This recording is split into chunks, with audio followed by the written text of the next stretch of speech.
It was always the case that we would be in a public setting and my dad would be flocked around. There were always people around him asking him questions, wanting to know about his career. And it felt so strange because at home, that was not who he was. At home, Jeff Seaman was a loving husband and father. But to the rest of the world,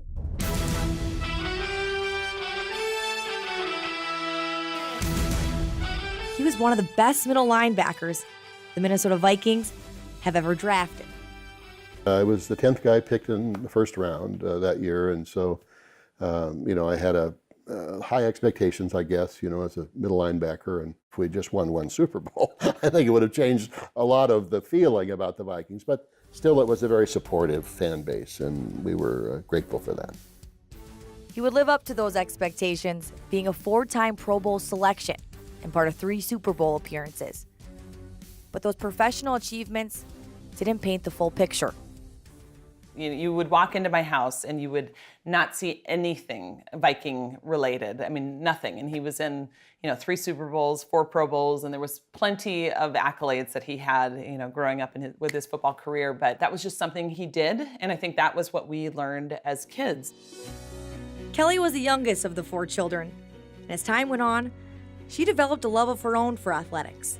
In fact, at the time she was in high school, she was ranked among Minnesota's all-time best basketball players, making her college choice, well, enviable. It was Iowa, Iowa State, Wisconsin, Duke, Notre Dame. And so I remember going out to Notre Dame and almost immediately I knew that was where I was going to go to school.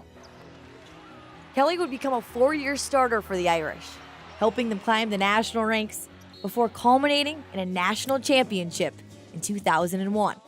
So Ruth is on the line shooting free throws, barely makes both of these free throws. Got the second one. It's a 2-point game. Camaro. Closer to Douglas at the buzzer. Didn't get it. And now she had reached her mountaintop too, just like her proud father.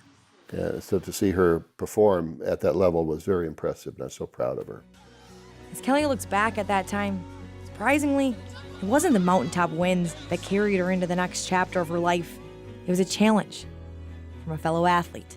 There was a football player at Notre Dame, Jerry Wisney, and he was sharing his testimony at this group. He said, and if there's anybody straddling the fence, you've got 1 foot in the world and 1 foot, trying to follow God, and you want to get off that fence and you just want to follow God, raise your hand. And I remember just this complete brokenness in me. And it was in that moment that Kelley realized why her dad lived his life with such humility. I started understanding, do I want to live this way, and just be in the world, or do I want to live for Jesus? I'm done with this part of my life, and I'm going to live for the Lord.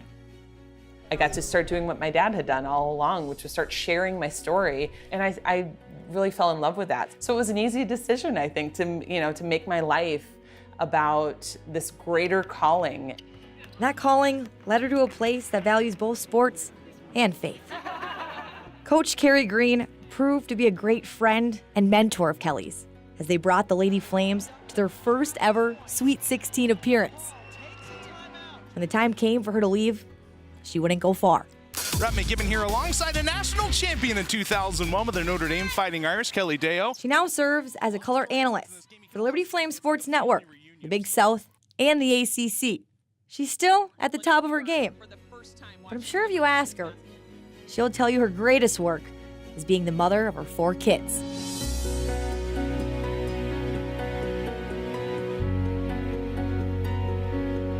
But as she pours into her children, she can't help but hear the echo of a lifetime of wisdom from an NFL star who just happens to be Grandpa. I knew who I was then, but who am I now? And what is the basis for my self-image, and how do I view and see myself when I can no longer play the sport? And I'm no longer in the limelight, so to speak. How do I deal with me? If that humbling experience can work in such a way to bring us to the Lord, and that it's not us, but it's Him. He's the one that gives us our dignity, our self-respect, giving us purpose and meaning in life that we really can't get any other way.